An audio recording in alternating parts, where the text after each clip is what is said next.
Here is something big as part of the conclusion of the year 2017. As the first big policy-making meeting after the 19th National Congress of the CPC Central Committee, the annual Central Economic Work Conference is mapping out China's economic agenda for 2018 and further. China has achieved a better-than-expected growth of 6.9% in the first 3 quarters and curbed capital flight in 2017. So, will this economic stabilization offer greater leeway to tackle structural problems next year? How will the economy transform to a stage of a high-quality development? What will be the major challenges in containing financial risks and property price inflation? To discuss these issues and more, I'm happy to be joined in the Beijing studio by Deloitte Chief Economist Xu Sitao, Professor Paul Gillis from Peking University, and Mr. He Wen, Senior Fellow at the Center for China and Globalization, or CCG. That's our topic. This is a dialogue. I'm Yang Rui. Gentlemen, what do you think should be the most important issues of great urgency for President Xi Jinping when he was hosting this just concluded Central Economic Work Conference? I mean, what is the most important issue for him at this moment? I think there are so many critical points ahead. One of them, which hit me most, is to control financial system to prevent possible systemic risks that is so crucial for the year 2018. And what do you make of the key phrase here of quality growth, Paul? Well, we all know what the problems are. You know, we've got the debt problems, the overcapacity, and the over-reliance on fixed asset investment. I think to get quality growth, you've got to avoid these kind of systemic risks, the black swan that could come in and disrupt all the plans. And that's why I think they've got a plan for controlling to make sure that no big surprises come along. And that could be a war with North Korea, it could be a trade war with Donald Trump, it could be a change in interest rates or exchange rates that suddenly triggers the financial crisis. And perhaps the war has been declared on the environmental decline, so to speak. What do you think of the importance of prioritizing not only quality growth, but how to serve the real economy? Well, I think first of all, we need to really focus on important goals. You don't want to have too many targets, and perhaps we need to reduce a number of goals. I would say the most important goal to be de-emphasized in 2018 is the speed of economic growth. So that's GDP growth rate. I think that's a very, very first step. Now, your question is on the relationship between financial sector and the real economy. So how do we help real economy? The best way to help real economy is not to pursue a very high economic growth rate. Because if you have very high economic growth rate, naturally you push up cost of borrowing. However, gentlemen, rapid economic expansion helps create jobs. And that's been the traditional policy of the central authorities in emphasizing overwhelmingly the importance of a stimulus package, particularly in times of crisis. Since the Wall Street financial meltdown, previous administration and Hu Jintao and Wen Jiabao, kept in mind the issue of job creation, and that's also the important issue for Premier Li Keqiang, by emphasizing the importance of innovation and innovation-driven growth, so that the massive entrepreneurship could be what we call the incubation for new university graduates, so that employment of up to 10 million would be the guarantee for the social stability.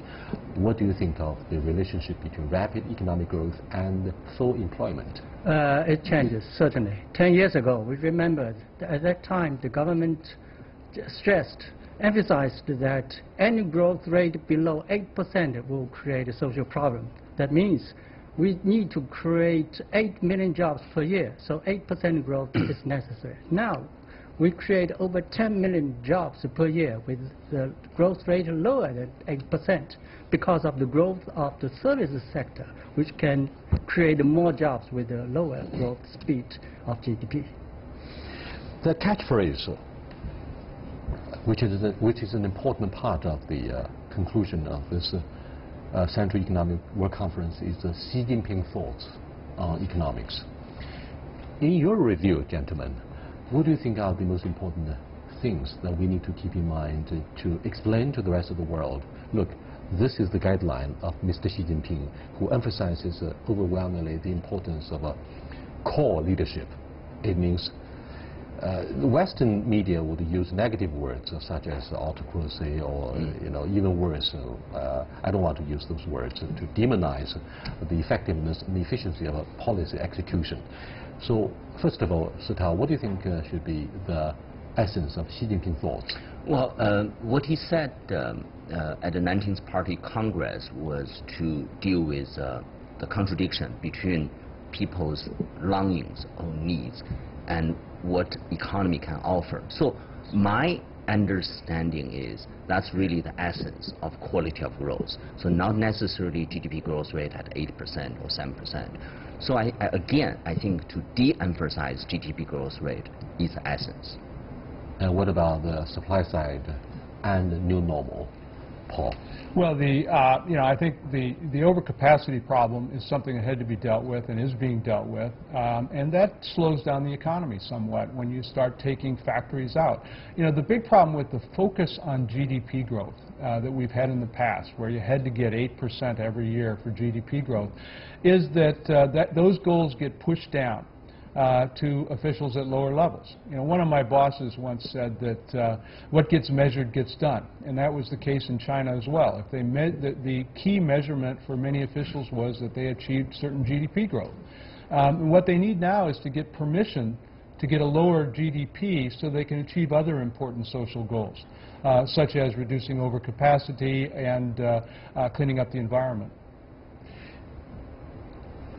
The very point that has impressed me most about the Xi Jinping keynote presentation at the Central Economic Work Conference is stability, and steadfast development instead of running risks. So if we take a look at the fiscal and monetary policies, what does that mean? Does it mean we should slow down the pace in liberalizing the exchange regime and interest rate? No, that does not mean that. We say that we must have a stable economy, the stability. Then on the basis of stability, we try to grow the economy that is sustainable. And at the same time, in order to hit that goal, we must keep a good monetary and fiscal policies. The fiscal policy should be proactive, and the monetary policy should be neutral. That would be essential for keeping the economy stable instead of causing any possible risks. About the inflation rate when it comes to the monetary policy? I think globally we could have a shock on inflation in 2018. 2017 was a very good year for major economies. So the most likely scenario in 2018 is that recovery will be broadened out to more economies. And if you take into account of tax reform in the United States, actually continued recovery in China, I wouldn't be surprised inflation could surprise us on the upside. Are you referring actually the possible interest rate hikes of the Federal Reserve? Federal Reserve is likely to raise interest rate by 3 to 4 times. I think that's a foregone conclusion. So what does that mean? What will be the impact on the Chinese economy as a result of such interest rate hike? Theoretically, that will result in the apprehension of the appreciation of the U.S. dollar, which will certainly attract more capital flowing back to the U.S., which is on the China side, it will be just a negative side effect. That means China will be faced with the pressure of capital outflows, and the renminbi will be under pressure. But that is only in theory. In practice, in actual life, we see, as we have seen in the whole year 2017, that interest hikes by Fed and also even the change of the balance sheet has been digested more or less by the market. So the effect actually is not that great. You see the exchange rate of the US dollar is not keeping up rising. And of course the capital market is rising. The other interesting but very controversial issue concerning Xi Jinping's thoughts on the Chinese economics and macro regulation is the comprehensive leadership of the party in all segments of the economy. That has caused an uproar from, for example, the German Chamber of Commerce. They protested. They say, we cannot allow the party presence to be established within the German companies. What does that mean for the domestic segment, Xu Zitao? Do you believe we are going back to what happened in the 1980s when party leadership would exercise enormous influence on the economic performance and even corporate governance?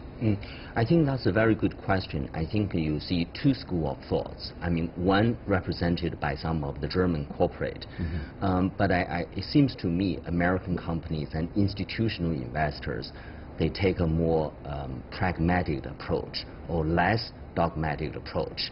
I mean, in the end, the party is a fact of life.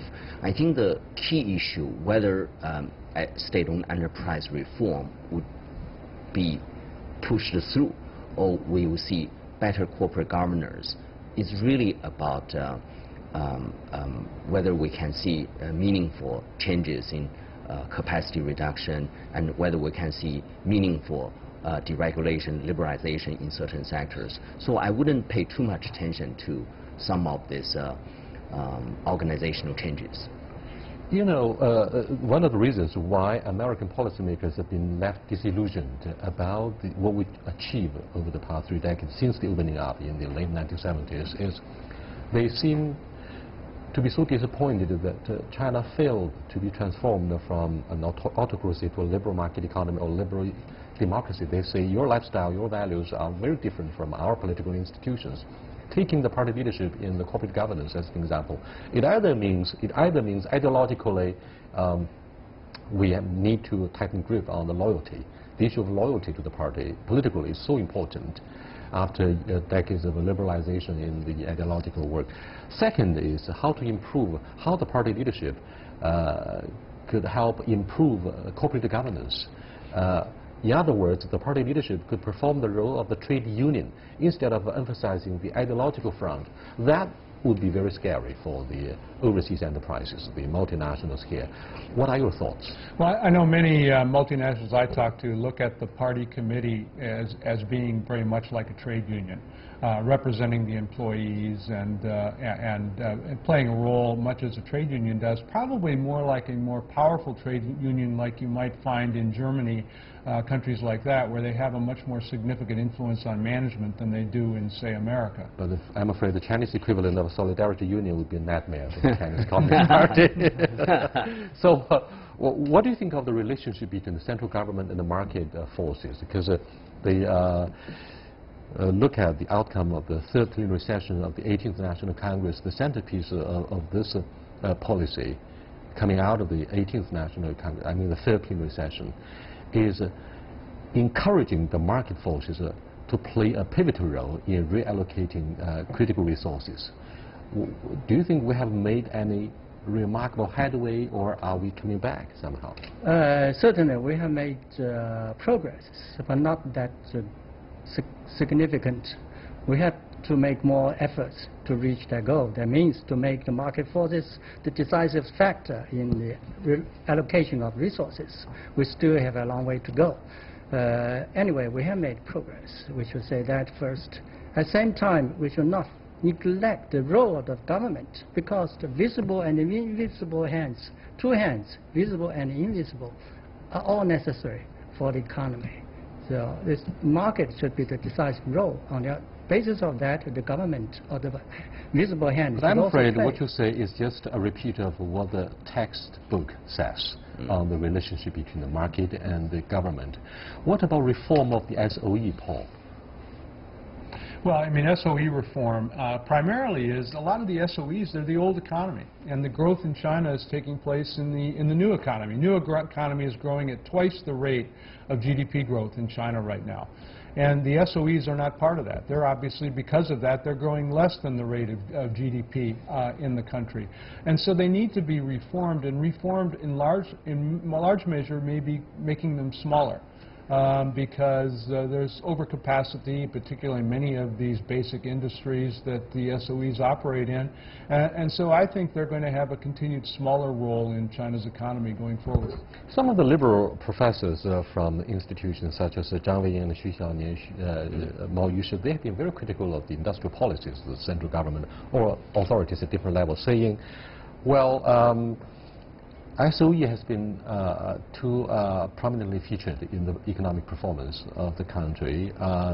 Look at the pro-efficiency, corruption, and the SOE has been regarded by the liberals as the most formidable interest groups.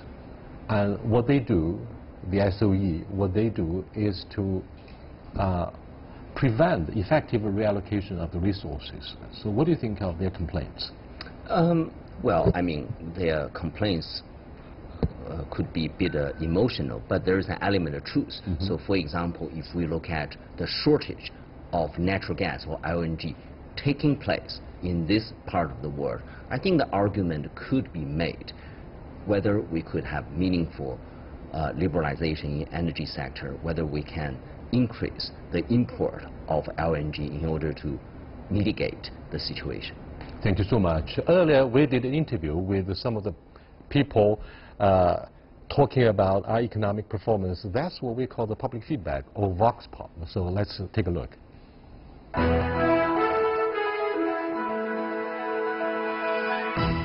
2018年，我觉得稳健中间保持一个相对平稳的状况。 I think China will keep its prudent monetary policy in 2018. This thanks to the consideration of a macroeconomic control system and regulation influence. Currently, prudential supervision policy and macro-prudential regulation are both part of the leveraging process, and the government is deepening the strength of the process. 在金融去杠杆的过程中间，而且它的力度还在不断的增大。 It is very important to focus on risk management. There are many retail investors in China who may not be aware of the risks of investing. So investor education is critical, and risk management is also very important.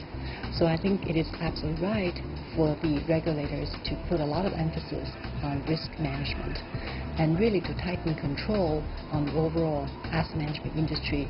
I think this is protecting the wealth of retail investors in China. We looked at the credit expansion in China, and I think this is a focus by our overseas investors. And I think to some degree, if we look at valuation in the equity market, we come to the conclusion is that the equity market doesn't dislike leverage. In fact, if the leverage is high but sustainable and the cash flow can service that, then you end up getting a higher valuation in price to book. So it's all about sustainability. So if we assume there are pockets of risk and one needs to overcome that, that would argue for consolidation. So the bigger companies become bigger. So I think this would argue for an accelerated concentration of market share to the top 10 in a range of industrial and upstream sectors. So it's a bit of a continuation of what we've seen in the past 2 years. Welcome back, gentlemen. One of the policy measures that are rolled out to sustain the economic growth, I'm afraid, is domestic spending. And that concerns two issues. One is your disposable income, and the other, consumers' confidence. What do you think of the index here? I think both of them are actually on the positive side. And if we take a look at the share of total personal disposable income as a percentage of total GDP, we have seen a steady rise in the share. 10 years ago, it was less than 40%. Now, last year is 43%. We will see continuous rise. So the more money the people have, the households have, the more spending naturally follow. On the other hand, the consumer confidence is important. So supply side reform is necessary, because with the better supply of public goods and other sources of supply, the consumption will certainly follow and rise.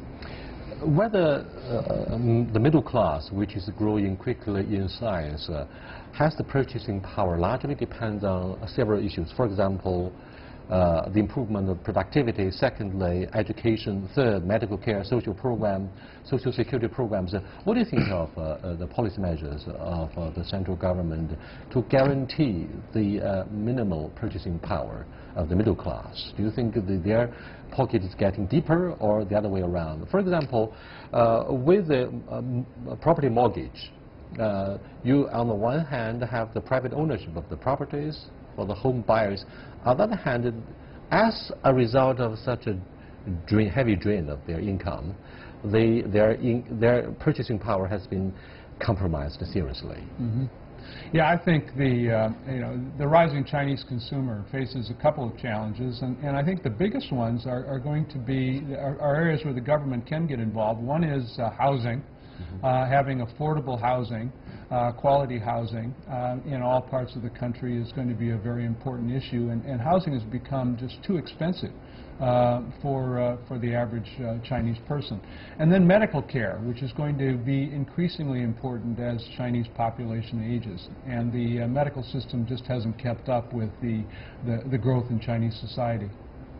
What about the efficiency of the Social Security program? You know, we have the deposits, but there have been allegations, if not rumors, that efficiency of such deposits has become a big issue. Yeah. And there are a lot of uncertainties and factors of unpredictability drawing fire from the media. What do you think of the risks and vulnerability? There are a number of risks on Social Security fund or Social Security contribution. I think you already touched upon on underfunded Social Security. Right now, we have this global trend of tax cut. So the issue in China is what should be the policy response. Now, I think a number of scholars and the policymakers already raised the issue whether we should reduce Social Security contribution so that we can improve business environment. But this is a very, very big topic. As part of the fiscal policy, I don't know if any of you guys have any clear idea about the tax cut.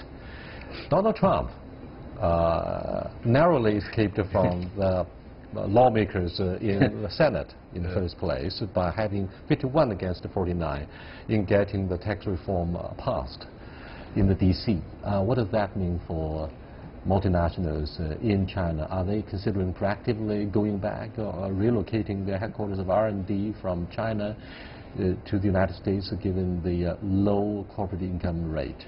Well, the U.S. tax rate's been cut down to 20%, and that's a really huge cut. And there's also a provision that says that the accumulated overseas earnings of these companies are going to be taxed at relatively low rates, allowing companies to bring that money back. And so the question is, how many companies are going to decide to bring back a lot of the money they have overseas? I think they will bring back some of the cash, probably use some of that cash to buy back stock in the U.S. and not really to build other plants there. I really don't see companies with big manufacturing plants in China, like General Motors, deciding to shut down in Shanghai and move everything back to the U.S. I don't see that as happening. Even as the Chinese authorities have been able to curb capital flight, plus we're going to face the interest rate hikes by the Federal Reserve. What about the issue of liquidity in our market? And I don't think the interest rate is a big problem, because the interest rate level in China is still higher than that in the U.S., even after the Fed rate hikes. The problem is the purpose of investment overseas. We have now found many negative cases in the past year, so we have stopped them because they are chasing the money, even with some corruption behind. That is bad. We should cut that. But the normal investment outbound is still encouraged.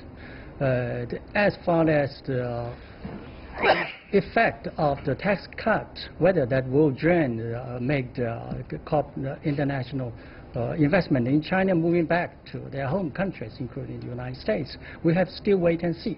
For instance, we have to calculate meticulously how much could the tax cut be really done? Because if we take the picture of the real actual corporate tax rate of the United States, the average national corporate tax rate for the third quarter of this year was already 21.5% because of many incentives of tax credits or tax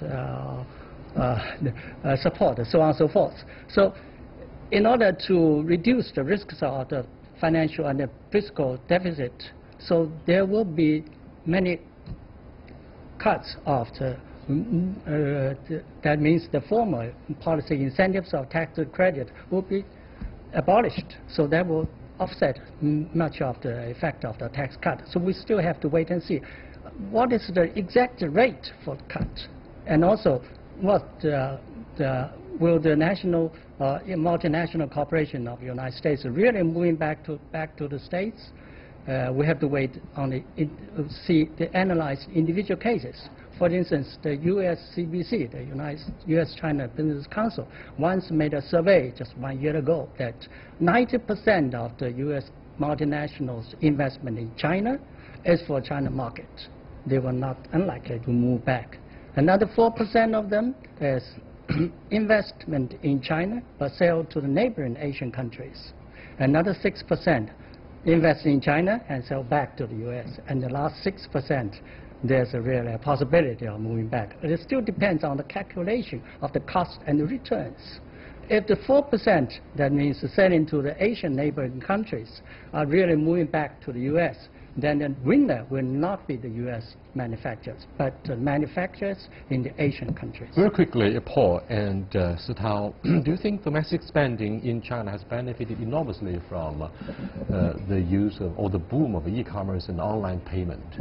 Yeah, tremendously. Tremendously. I mean, first of all, no question about it. China is a global leader in e-commerce, and particularly on payment.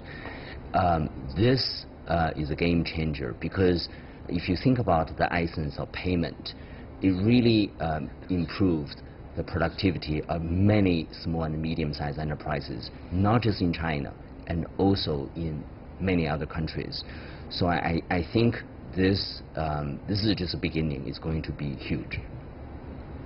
Yeah, I agree. I think what you see in China now is that you use mobile payments for virtually everything, and that takes a lot of friction out of the economy and makes it much more efficient. President Donald Trump decides to undergo the tax reform, tax cut, but will it reverse the situation where China contributes twice as much to the world economic recovery than the United States? I mean, will that be a big issue for the Trump administration? I don't know. Perhaps that's the topic for our next edition of Dialogue with these guys. Until next time, goodbye.